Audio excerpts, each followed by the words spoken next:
with the lovely Hillary Clinton. So all day today you've been hearing on your channels the OECD. The OECD are telling us that if we had a second referendum and we came to our senses and voted to rejoin the European Union, that could have a significant and positive effect on the UK economy. It's also downgrading its growth forecast for the United Kingdom down to 1% for next year because of the uncertainty of what will happen in post-Brexit Britain. Now, this, of course, is not the first time we've heard from this and many other of these intergovernmental global organisations because they were all part of Project Fear during the referendum campaign in 2016, all telling us that terrible, dire consequences would befall the British nation if we dared to vote to leave. But I wonder, do you know what the OECD is? Well, let's just sort of have a little look at how they got started and what they're supposed to do. So, the OECD, founded in 1960, based in Paris. Its aims are very clear. It is the expansion of world trade on a multilateral, non-discriminatory basis. And they commit to avoid developments that might endanger economies. Who pays them, I hear you ask? Well, have a guess who their biggest contributor is. In fact, their biggest voluntary contributor is. It's the European Union, who 10 years ago were paying them just a few million euros every year, but this year are set to pay them over 40 million euros. That's double what the next biggest contributor is, namely the United States of America. So we're paying them because, of course, we pay money into the European Union. We are a net contributor to it. But also, the United Kingdom is a member of this in its own right, and on top of that, we pay them up to around about £10 million every single year. So we're paying money into this organisation, and let's just have a little think about whether we should be doing that. The OECD has no right in any way at all, given the aims upon which it was set up with its own charter, to interfere and to make political judgments.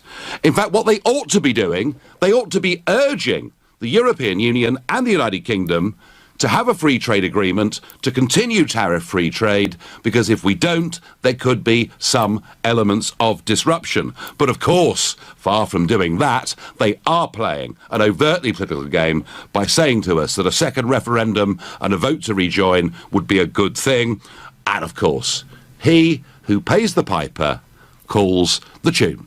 And it's the European Union that are keeping their very nice lifestyles in Paris going, and that is why they're coming to their aid and supporting them in every way they can. And frankly, I think we should stop paying our UK contributions to them right now, and I wouldn't be surprised if one or two voices here in the USA felt the same way too. So in the light of all of this, do you agree with me that it's beginning to look like there's a global elite that wants to stop Brexit from happening? If you think, Nigel, you've gone too far this time, you sound like a conspiracy theorist, then call me on 0345 6060 973. Maybe you think actually it's inevitable because of all these big organisations. Maybe Brexit's never going to happen. You can text me on 84850, or perhaps you're just sick to death of all the gloom and negativity around these Brexit arguments, and you can tweet pretty much anything you like using the hashtag Farage and LBC on @LBC. And you can watch me on Facebook. I'm live here in Los Angeles. So, are the global elites trying to stop Brexit from happening? I wonder what Dan, who's a new caller to this show and lives in Wimbledon, thinks of that. Dan, good evening. Evening, Nigel. How are you? Well, I have to say, you know, I listen to these news reports of all these organisations and quite a lot of the, sort of high political figures who are part of the global elite, and it makes me pretty angry, Dan. It's as if Project Fear wasn't enough. To me, Dan, they're trying to do the same thing again. Well, I agree. I mean, to be honest, since the Brexit vote, the next day when it came out, I was shocked. I thought, okay, it's a charade, give people free choice, okay, but I'm the puppeteer. I've got the left hand and the right hand. Pick a hand. Whichever hand you pick, I can change the outcome anyway because I'm in control. But they gave this free choice to make people think they're in control. And I don't think it actually went the way they wanted. Now, that was because of probably people like yourself and other people that actually said, look, what are we getting out of this? Everyone, so for different reasons, obviously some people misled and different reasons, but either way we voted, and that was the vote. But I said from the day one, everyone said, "I'll do it." I said, "Promise you, we won't come out. We will not come out because this is not the plan." So you think, Dan, in short, and your line's a bit crackly, but you think in short that the global elites are going to keep us in, do you? They're going to keep us in. That's the plan. They want centralised power. The Bilderbergers, that's the meetings that you want to know what the plans are, the Bilderberg groups. And that's the Hillary Clintons and this and that. That's their meetings. That's where I want to know what Dan, thank you. Dan, thank you for your call. Not a great line. Dan talked about the Bilderberg Group there. The Bilderberg Group is an organisation through which governments and big global business and political figures come together, have conferences once every couple of years or so. Ben in Barking is my next caller. Ben, good evening. Good evening, Nigel. How are you doing? Well, I'm just a bit annoyed with all these people, Ben. I've sort of had enough, really. Dan, my previous caller, thinks that the global elites are going to succeed and stop Brexit from happening. What do you think? Well, firstly, I hope they do, because I think Brexit's going to be a complete disaster. But my question to you would be, did you not think that maybe a bit of economic self-harm was perhaps what the price of Brexit was, and that actually maybe if our economy goes down a little bit, the price of sovereignty is preferable? Oh, Ben, as far as I'm concerned, our democracy, our self-government, our rights to be the determinants of our own future, our identity, our nationality, are not for sale.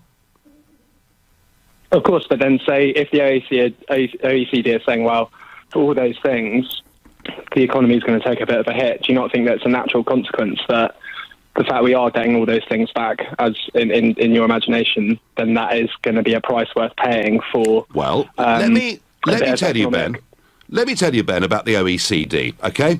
The OECD said in 1990 it'd be a good thing if we joined the exchange rate mechanism. I was fiercely opposed to it, and it led, by 1992, to false interest rates in Britain at double what they should have been, record house repossessions and record business bankruptcies in that year. And then, as if that wasn't enough, the same OECD said we should join the euro.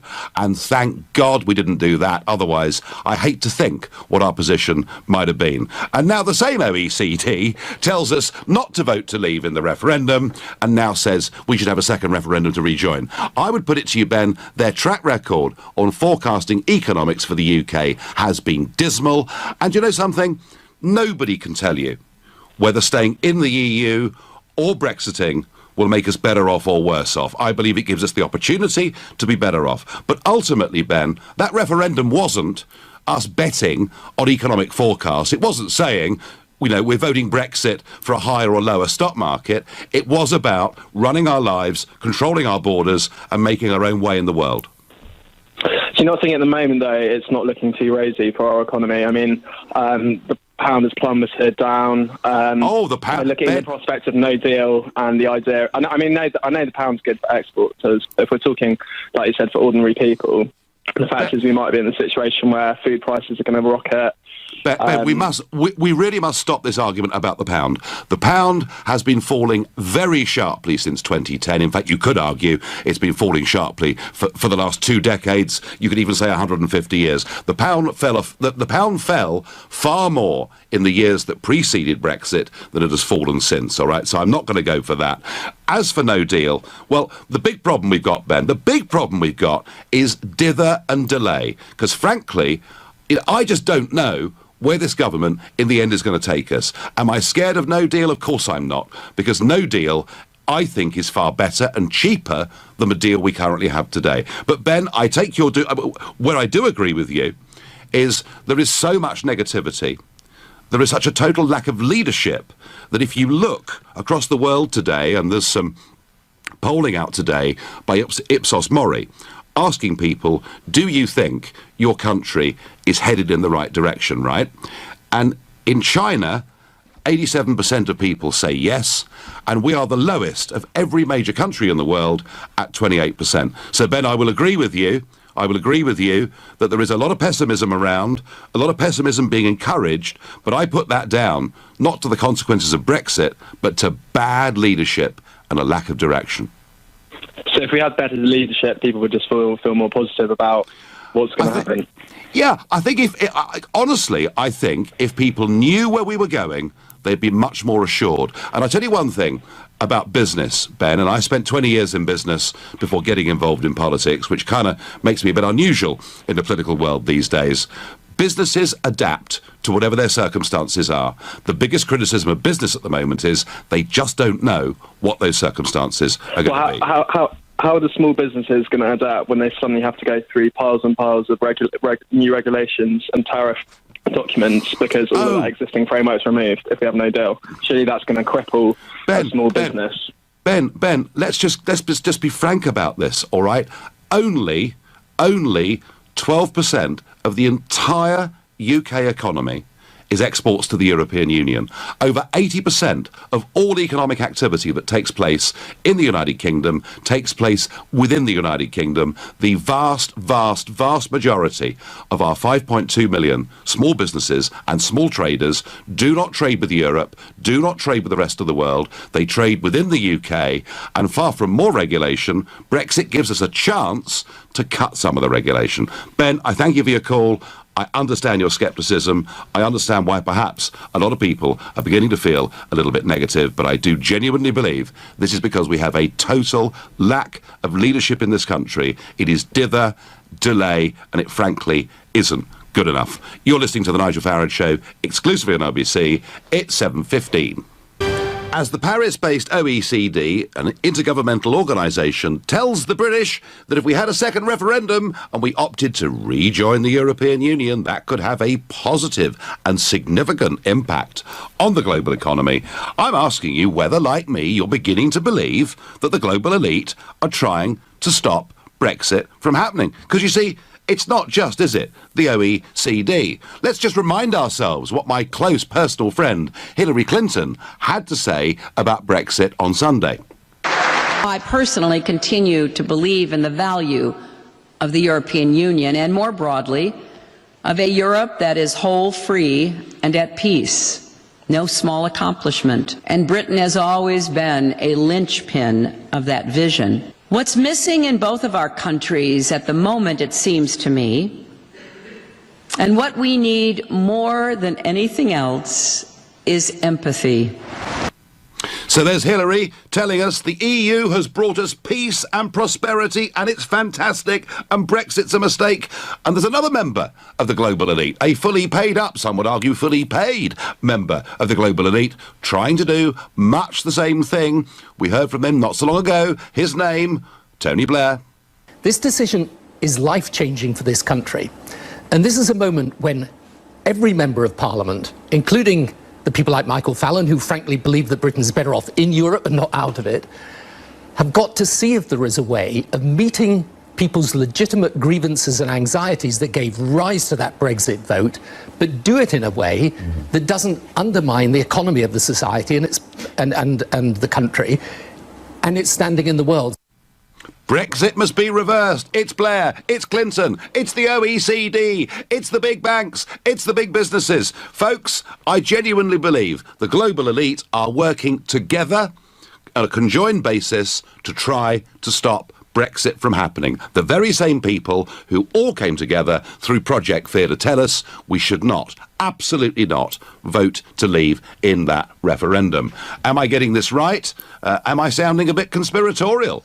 Tony says to me, I don't normally believe in conspiracy theories, but there do seem to be a lot of stories and opinions in the mainstream media trying to create a narrative in people's minds that they should change their views on Brexit. We came through an armada, the Napoleonic War, 2 world wars, many recessions, traitors and weak people wish to drag down Britain. The elites got it wrong in the referendum, and they are wrong now. Jason is calling me from Notting Hill. Jason, good evening.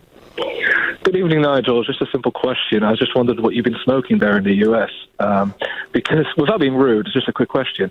I'm appealing here to the ex-businessman that you were, not the politician. Just a simple question. Could you name me the percentage of physical commodities that are owned produced, manufactured, and sold from the UK externally. I'm sorry, physical commodities. What are you asking how much copper we produce or coal we mine? What are you asking? I'm talking to you about any products that we actually sell, that we actually own. Companies, British companies, we own, we produce, and we sell. Jason, that sounds like a very narrow-minded, nationalistic, isolationist, draw the bridge up approach to how we operate in the global economy today. You could argue, if you wanted, Jason, that isn't it awful that all the car factories across the United Kingdom are now owned by foreign companies? That's the point you're making. But, Jason, I would say this to you. We are now manufacturing more motor cars in the United Kingdom than we've ever done at any point in our history. And for our exports, we're now selling many more of them to the non-EU world than we are to the EU world. And, Jason, Brexit wasn't about pulling up the drawbridge. Brexit was about taking control of our country, our borders, and being able, in terms of trade and business and investment, to open ourselves up to a bigger, wider world. Can I talk now? Well, I mean, I think you had a fairly good go, but I've answered your question. You're actually quite wrong in what you just said, because one of the reasons... The reason you're wrong is because it's quite simple. The reason the Toyota, Nissan, Renault, all those wonderful international companies are here, since we're talking about cars, which is what you wanted to pick on, is because they've got access to the European market. You're not going to have Nissans going from the UK to the United States of America or to Latin America, because very simply, guess what? Volkswagen have got plants there, Nissan have got plants there, and so on and so forth. It doesn't make sense in a world to actually export and pay those tariffs and pay those fuel costs when we're trying to reduce our CO2 emissions and carbon footprint to do that, Nigel. So it's being part of that big, wider 500 million plus number that is actually applicable. So you're Jason, don't tell me the EU's is the biggest, most important market in the world. This is the argument that Cleggs and others use. It's about, look, is it important? Yeah, but it's about 15. It's about 15%. It's 15. Jason, it's 15% of the world economy. 15% of the world economy. The question I asked you was actually 20%, and the other 80% are professional services, which you haven't adhered to as well, which is something that when you were a politician under Thatcher, you would realise that Mrs. Thatcher actually placed this country to be a professional services capital of Europe, and that is why the investment from your American friends have come in. Therefore, law firms, whether it's banks, whether it's accountancy firms, you name it. Now, if you look at what's happening right now... Jason, I think, Jason, you are missing. London moved to Dublin in the early 1990s in a very, very big way. And do you know why? Because the corporation tax rate there was 12.5%. There are lots of factors and lots of reasons that businesses move, but we find ourselves actually in the middle of the world's daily trading market, speaking the language that's embraced by the world. But Jason, you want to talk about economics. The question I was asking tonight, is there an attempt by the global elites to, like the OECD and the Blairs and the Clintons, do you think I'm right when I say there's an attempt of them to get together to stop Brexit from happening? No, I don't, because the bottom line is these institutions exist to prevent chaos, which is what you're trying to do. You're a fond believer of Aristotle's book, which is that controversy creates cash. I'm sorry to say, controversy creates destruction and creates chaos and it creates more problems. So, Jason, just to finish off, there is no element of collusion in any way at all between Blair, Clinton, the OECD and everybody else. I'm sorry, why don't bring the Pope into this as well? Because obviously you're just using anybody that comes into it that says that controversy is wrong. Jason, I thank you. I'm going to ask Mike in Hemel Hempstead exactly the same question. Mike, am I wrong to think that all these people are getting together to try to stop Brexit? Good evening, Nigel. Thanks for taking my call. Good evening. You're bang on the nose, mate. You're bang on the nose. I'd like to thank you for affording us the opportunity to leave this totalitarian superstate. And I'll tell you why I'm using those words.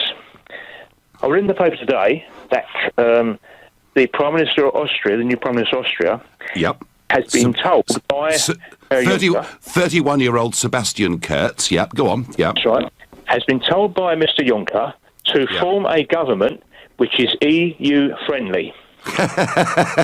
Rather worrying. Well, Now, if you couple that, if you couple that with what went on in Catalonia, yeah. who is to say that somebody in the EU high up didn't say to the Spanish government, "Send in the bother boys, sort them out"? Mike, listen. Mike, I agree. I agree with you. I do agree. I think Catalonia was a moment where the mask slipped, as far as the European Union's concerned. I think Juncker's call for him to form a pro-EU government, given that 56% of voters voting for the two biggest parties voted for border controls, and certainly the Freedom Party, who got nearly 30% of the vote, are fiercely Eurosceptic on a whole host of issues. But and Mike, lastly, Nigel. But Mike, the question tonight wasn't so much an analysis of what's wrong with the European Union. It was whether there is a big global attempt to stop Brexit from happening. Oh, absolutely, yeah, I totally agree with that. But lastly, I'd like to say, they want to form a European army. Now, is that to defend them from enemies without, or to control the populace within? I think we're seeing the birth of a totalitarian superstate. We're watching it before our very eyes, the same as they did in 1930s in Germany. I don't disagree that the EU is fundamentally anti-democratic and perhaps in many ways quite dangerous in terms of the direction in which it's headed. Mike, I thank you. Difficult there with Jason and Mike to get them back to the issue, but I genuinely think there is a big global attempt to undermine and to try and stop Brexit from happening, and it does, that movement, have with it many fellow travellers within the United Kingdom, whether it's the Nick Cleggs, whether it's the Keir Starmers, whether it's the Alistair Campbells, who really rather lost his rag on Good Morning Britain this morning. There's a big attempt. They want to stop Brexit from happening, but I'm not convinced, I'm really not convinced that any of this is making any difference to public opinion in the country at all. Yes, we are feeling a little bit depressed with constant bad news, frustrated by a lack of leadership, dither and delay, but I don't think it's changing people's minds at all. In fact, I think people saw Project Fear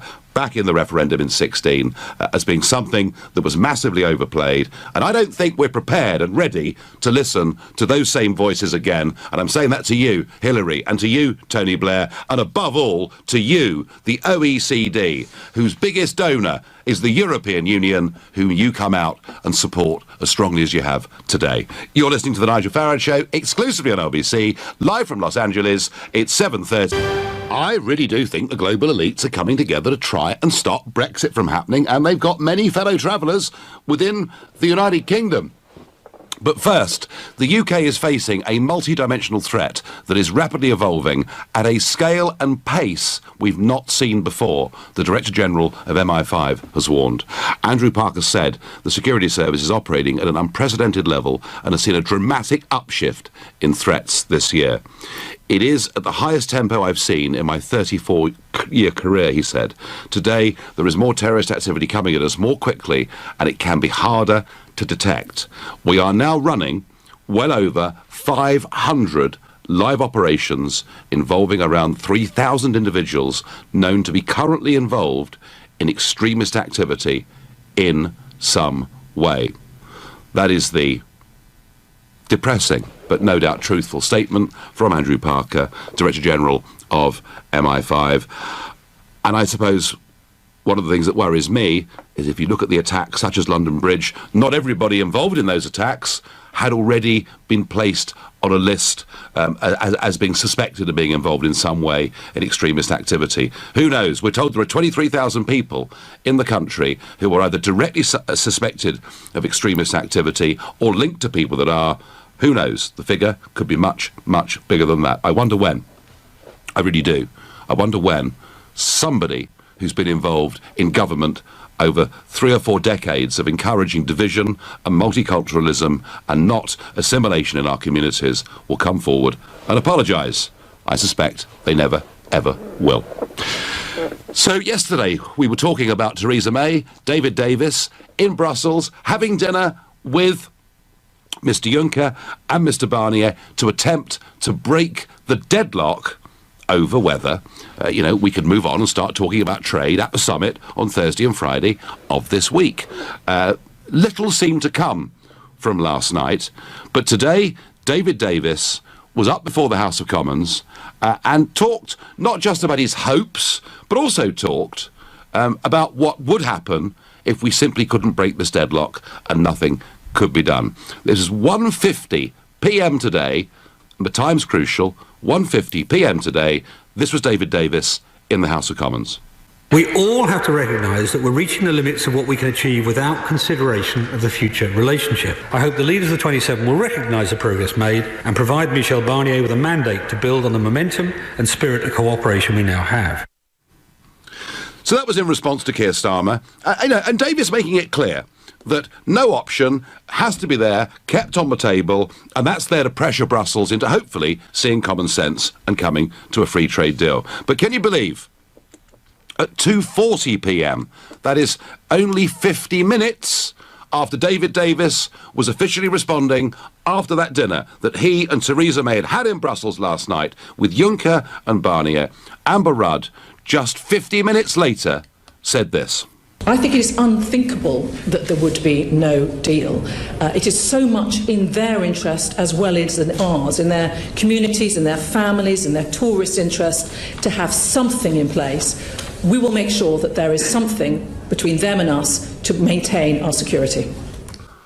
Oh dear, oh dear, oh dear. So within 50 minutes, the Home Secretary directly contradicts what the Brexit negotiator who'd been with the Prime Minister in Brussels last night had said. And it's worth thinking, isn't it, that actually the Prime Minister herself has said we have to be prepared for every eventuality. Boris Johnson, of course, said it would be perfectly OK if we had to leave without a deal. Some are going further.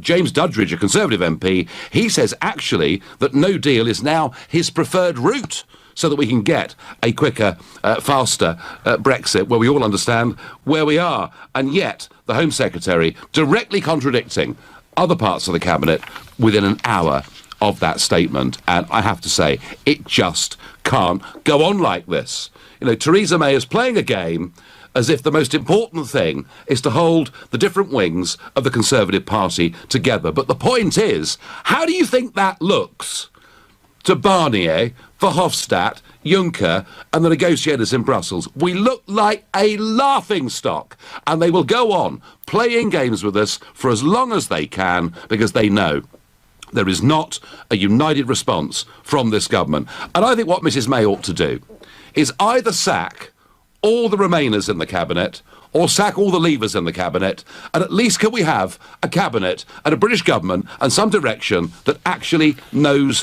where it's going, because this, frankly, makes us look ridiculous, weakens our position, and honestly, I cannot imagine how they must be laughing behind our backs in Brussels when Mrs May turns up there for these important talks on Thursday. Back to my earlier theme, the OECD telling us that if we had a second referendum and maybe had the sense to vote to rejoin the European Union, it would have a positive and significant impact on our economy, and that falling, hard on the heels of Hillary's pro-EU tour. Not just of the UK, she's off to France and off to Germany too, Mr Blair and many, many others. Are the global elites trying to stop Brexit? I think they're working together towards that aim. I wonder what Nick in Sevenoaks makes of that proposition. Nick, good evening. Good evening. My reason for calling, and I've waited for nearly half an hour listening to you. I'm sorry. And your love of your own voice. Why are you? Oh well, Nick. I tell you what, Nick. Nick. There are loads of other. There are loads of other. You can call the BBC. There are talk shows everywhere. The fact you've been kept in a queue is because a lot of people want to speak, text and tweet, and I do my best, Nick, every evening to get through as many of you as I possibly can. Right. Let me make my point then. Why are you so angry with the OECD for saying the same thing as you are on record as saying? Which is what? You were on record as saying that Brexit would hit the economy and that you saw that as a price worth paying. As a millionaire, of course, you would. Hang on, Nick. Point number one. Did you not say that? No, of course not. Point number one. Yes, you did. I can cite the article in which it was reported that you said Brexit would be a price worth paying in terms of the hit to the economy. Now, you were talking about the short-term hit, not a long-term hit. Nick, what I said was that it was impossible to predict. Nobody could predict economically what staying in the European Union would mean for the British economy. Equally, nobody could 100% predict what leaving the European Union would do to the European economy. But the point I made, Nick, and I will repeat it, is that not everything in life is about GDP figures. Not everything in life is about the value of the stock market. But actually, there are issues about democracy, about nationhood, that matter far more. And if you'd given me the choice, would I have accepted... I mean, had the proposition been, would you be prepared to be a little bit poorer and to be free, I'd have voted for it. But I don't think Brexit means we have to be poorer, OK? Well, I disagree with you, and all the evidence is pointing towards us being poorer, weaker and more divided. And I don't want a country that is like that. All right, Nick, can I ask you, to you, does money matter more than liberty and freedom? I value them both equally, and I don't see them as a false dichotomy in the way that you do. And I think that we have sufficient liberty and sufficient freedom, including freedom of movement as members of the EU, and to try and make out that they're a global elite, and to try and make out that this is some sort of conspiracy. I'm not watching you on Facebook, but I can only imagine that you have your aluminium foil hat on when you say things like that. So when I read out, and you've obviously been listening very intently this evening, when I read out to you the Charter, the aims of the OECD, would you not agree with me that what they did overnight directly contradicts those? No, I think what they were doing was pointing out the consequences of a decision which the British people have taken, and the consequences if the British people should decide to reverse that decision. Okay, and that's entirely consistent with what you said. Something else you said was that you didn't believe that Brexit would be a disaster, but if it was, you would leave Britain. Now, how much patriotism is there? No, that was a completely tongue-in-cheek throwaway line. The OECD is there to promote an expansion of world trade on a multilateral, non-discriminatory basis. It is there to avoid developments that might endanger economies. Well, right now, post the democratic result, the one thing that could endanger economies ever so slightly, European ones more than us, is that we don't come to any agreement at all. So they should be doing what they've been there since 1960 to do, Nick. Should they not be encouraging a grown-up free trade agreement between us and the European election, the European countries, and not playing politics? Well, I mean, you can't accuse anyone of playing politics when you're a politician. It's the game you play all the time. Yeah. If you're in politics, no, Nick. If you're in politics, then you're playing politics. You do politics. If you're working for an intergovernmental organisation funded by taxpayers all over the world, especially those in the European Union, and your charter, it does not give you any permission to play politics, surely you shouldn't be doing it. Well, politics and economy and economics go hand in hand. You've been playing politics all the way through this. The OECD is pointing out the consequences of a decision which has been made. I believe that decision was made on the basis of misinformation, but you may disagree with that. Nick, do you want a second referendum, Nick, or not? Yes or no?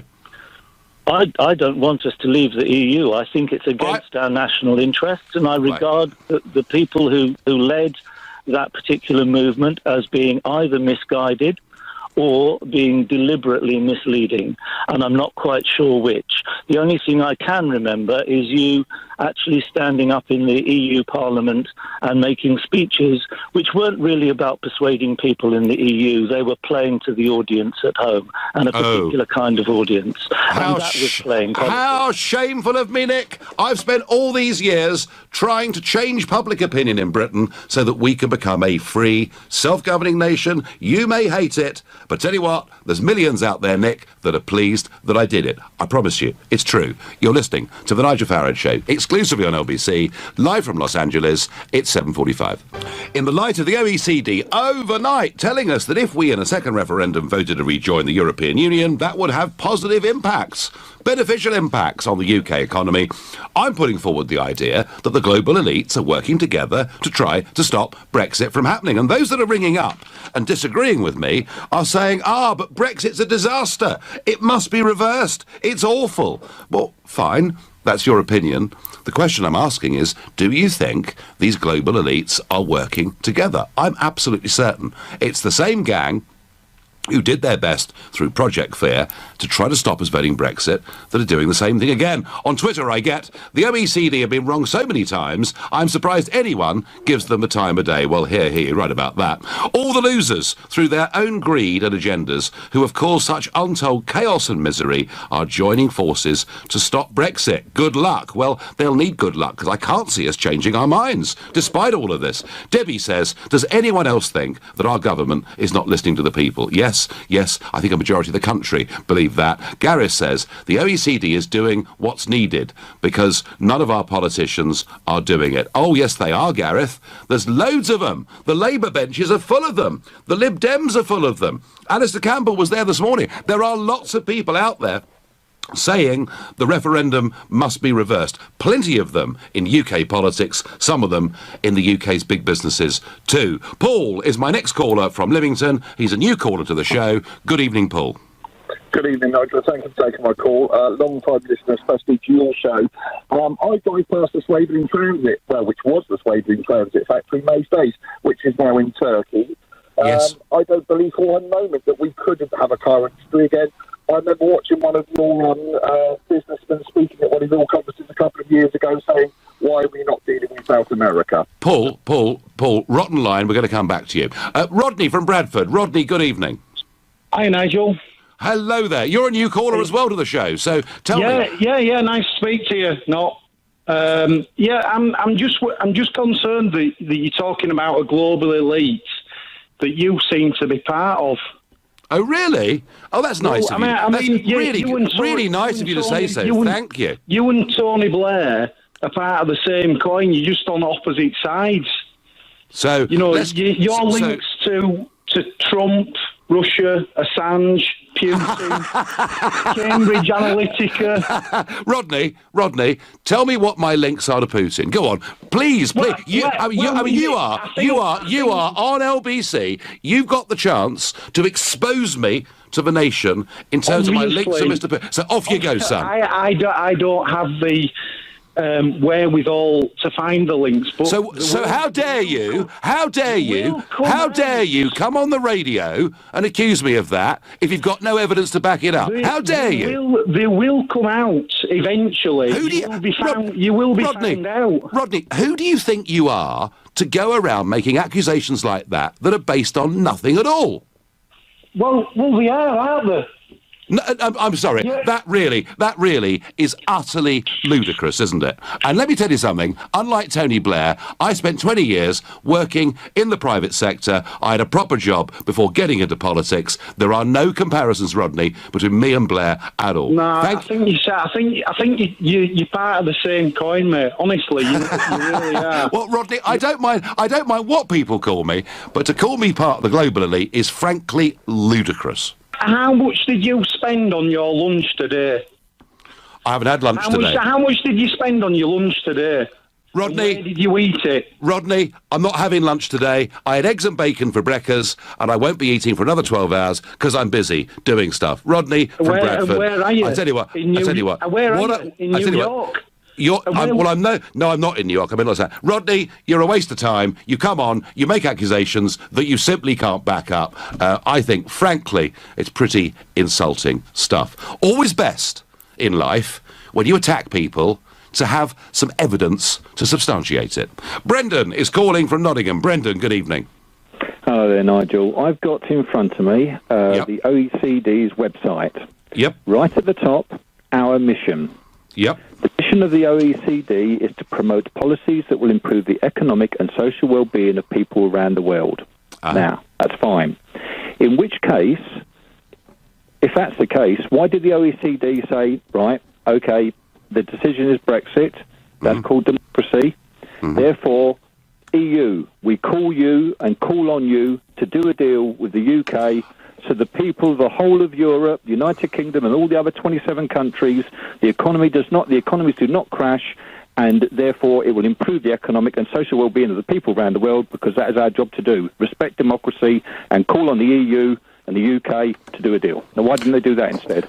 Brendan, you're absolutely right. And everybody listening to this, by the way, every single person listening to this that is against Brexit and thinks it could cause economic harm should, Brendan, be joining you and me with this argument that it's the OECD's job, given the referendum result, to encourage a free trade agreement between us and the European Union. You are absolutely 100% on the money with that analysis. But what I'm getting, Brendan, I'm getting people who think it's a mistake to leave the EU, who are not prepared to see through the logic of that case, and that what the OECD has done today is wrong.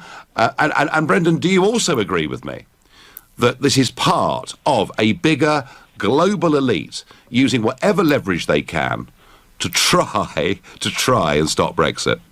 Oh, absolutely, without a doubt, Nigel. I mean, a perfect example, apart from that horrible, vile Blair man, honestly, yuck, I can't stand the bloke. Well, but basically, apart from him, look at our favourite, Mr. Clegg.